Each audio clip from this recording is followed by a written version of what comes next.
So, whatever happened to that now classic American action war film that spawned a ton of sequels for better or for worse? The super exciting and, in my opinion, slightly underrated film 1982's First Blood? Let's find out. Movies, music, and monsters.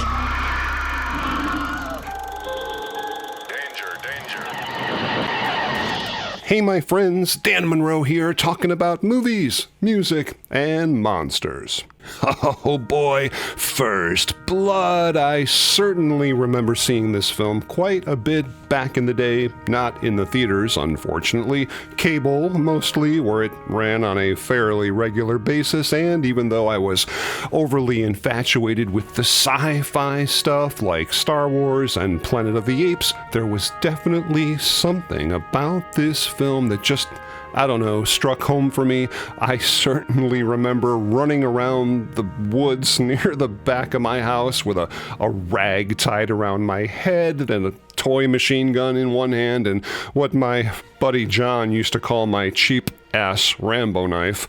Yeah, okay, it was just a crappy little hunting knife, but it did have that, super cool compartment in the bottom that would unscrew with the compass. Pardon me. I mean, okay, I might have been a slightly chubby 14-year-old with an overactive imagination and delusions of grandeur, but in my mind, I was that guy. If I may, roaming the forests of western New York just trying to survive. Excuse me? Robot, what do you want? What do I want? I'm kinda trying to do a show here, so yeah, what do you want?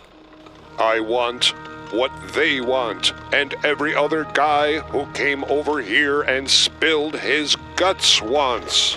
You cybernetic moron, that's from the sequel First Blood Part 2. It's okay, his sensors are generally in the right place. The opinion of a noxious ninny was never asked for.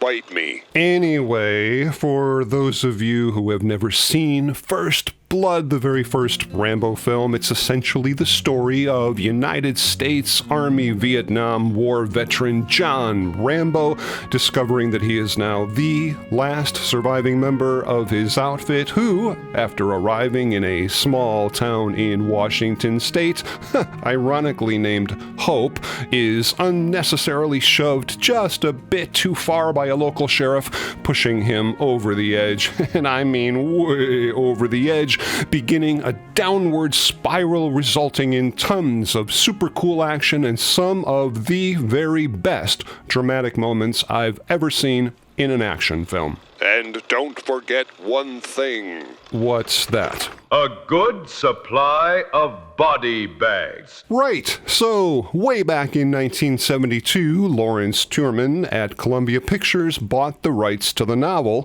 First Blood for $175,000 with Richard Brooks slated to direct, and their plan was to have the movie be quite a bit different than the film we actually ended up with.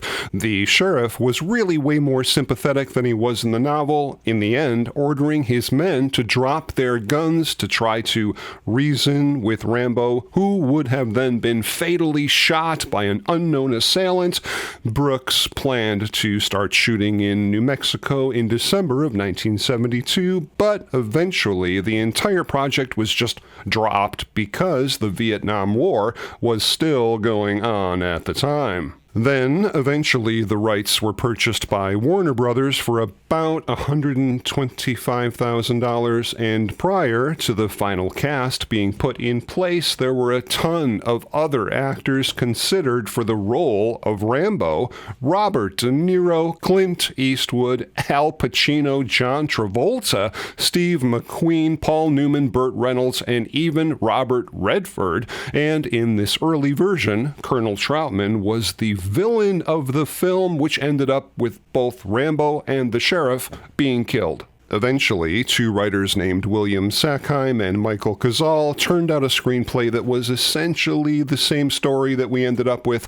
The screenplay was then, tossed around Hollywood to several different interested parties, but finally ended up gaining real momentum when the role of Rambo was offered to Sylvester Stallone, who accepted the part immediately after reading the script in only one day. In Vietnam, his job was to dispose of enemy personnel, to kill, period. Due to the enormous success of the Rocky films proving that Stallone was one hell of a great writer, he was allowed to rewrite many elements of the script, making the character of John Rambo way more sympathetic. In the original script, Rambo was just literally running around killing everybody, but in Stallone's version, the Rambo character does not directly cause the death of any police or National Guardsmen. Stallone also absolutely insisted that Rambo survive the film, unlike the book, with Stallone turning in nearly 7 versions of the script. It was really one of the most controversial productions, long productions of any movie ever. I mean, it went through 10 directors, 20 actors. So when I read it, I said, there's a good idea here, but it's a mess because I don't feel any sympathy. And I said, the only thing you have to figure out, the man has to have heart. If he has heart, then you'll listen. If he's a savage, who cares? The cast of this film, in my opinion, is legendary. Yes, we've got Stallone doing his, Stallone stuff, but it's interesting to note that even though this was the very first major action film Stallone ever did, his Rambo character was completely different than his Rocky character, and when I sit down and watch these two movies back to back, I'm never thinking about Rocky when I'm watching Rambo, a great testament to both his writing and acting skills. And then there's Richard Crenna as Colonel Troutman. I mean, wow, such an unbelievable performance, sparring off against the brilliant Brian Dennehy as Sheriff Teasle. Unbelievable casting, unbelievable performances. Company leader to identify Baker team. Rambo, Messner, Ortega, Coletta. Talk to me, Johnny. I was not surprised at the success of the film so much, I don't believe, because when I read the script, I thought it was a terrific adventure story. I thought it was a wonderfully constructed motion picture. I thought it had a wonderful theme that had not really been dealt with in motion pictures. I felt that the audience was ready for that kind of film. That did not enter into my decision to do the film. My decision to do the film was because they asked me to. First Blood was given a budget of only $15 million and began filming on November 15th, 1981 in Fraser Valley in British Columbia, Canada, with the town sequences shot in Hope and the nearby Coquihalla Canyon Provincial Park, I'm pretty sure I probably mispronounced that, which was called Chapman Gorge in the film. Kind of interesting, these locations were initially chosen due to the fact that the weather was usually overcast, but we're experiencing unseasonably warm and sunny weather during the filming, which posed some challenges to the cast and the crew. There was even a period of really heavy snowfall that started in January of '82, which delayed the production for over 2 months. Tons of other delays set the film back due to injuries to the cast during stunts, including Stallone himself, who had a very serious back injury and even broke several ribs during the stunt that, of course, he insisted on doing himself, where he dropped off the cliff into a tree, which set the filming schedule back so far that, unfortunately, Richard Crenna's role in the film had to be cut down in order to maintain the budget. You know, this channel has truly brought a lot of amazing things into my life. The respect and support from all of you guys, which I really appreciate, but it also comes with some things I never really expected, like travel and personal appearances literally all over the country. Yeah, I mean, it's great, but one thing that's certainly affected through all of that is the one thing that I personally need most of all to keep me going throughout the day, a good night's sleep. Now, you guys know me. I never endorse a product that I don't personally use, and thank goodness I do use this week's sponsor, Dream by Beam, especially in the summer months when the warmer temperatures can make it harder to fall asleep, or when I'm on the road and not at home in my own bed. But what is it exactly? Well, Dream is a delicious and all-natural sleep beverage that you take right before bedtime, which comes with some incredible statistics. 90% of the people using Dream experienced less daytime restlessness. 80% said they were definitely sleeping better than they normally do. And one thing I absolutely love about it personally is that I fall asleep much faster than I normally would, which just helps me get a better night's sleep overall, which obviously results with me having more energy the next day with a better mood and attitude thanks to Dream, with no added sugar, gluten-free, dairy-free, tastes like your favorite hot chocolate from when you were a kid, and only 15 calories per serving. Just put 1 scoop into a mug of hot water or milk, mix it up using your Beam frother, sip it 1 hour before bedtime, and bingo, you're done and on your way to a really restful night's sleep.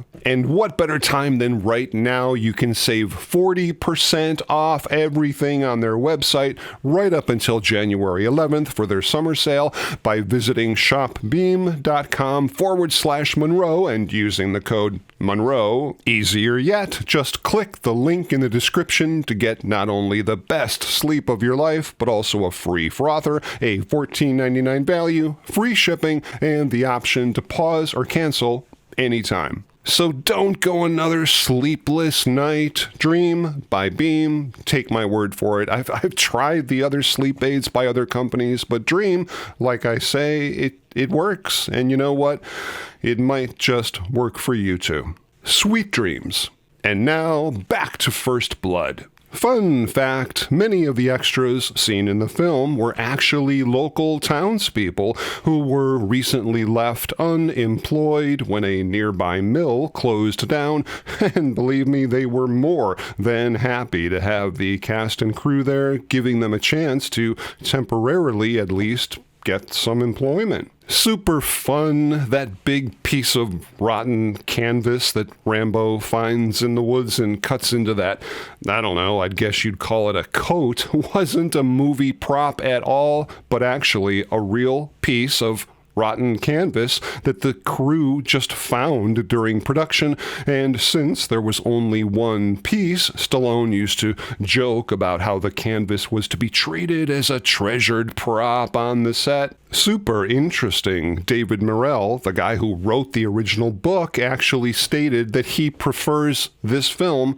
over his own novel. This is nuts. Prior to Richard Crenna taking the part of Colonel Troutman, apparently Kirk Douglas was to play that role, but quit the film one day before filming because he came down to the set and essentially told the director and Stallone what he wanted, how he wanted the movie to end, with him killing the Rambo character, insisting that these changes be made. And when both Stallone and the director said, no, Douglas called his agent, quit the film, stomped off, and they very quickly brought in Richard Crenna to fill that part, and thank goodness for that. Rambo's super cool trademark combat knife was actually custom designed by Arkansas knife maker Jimmy Lyle, who Stallone personally selected himself.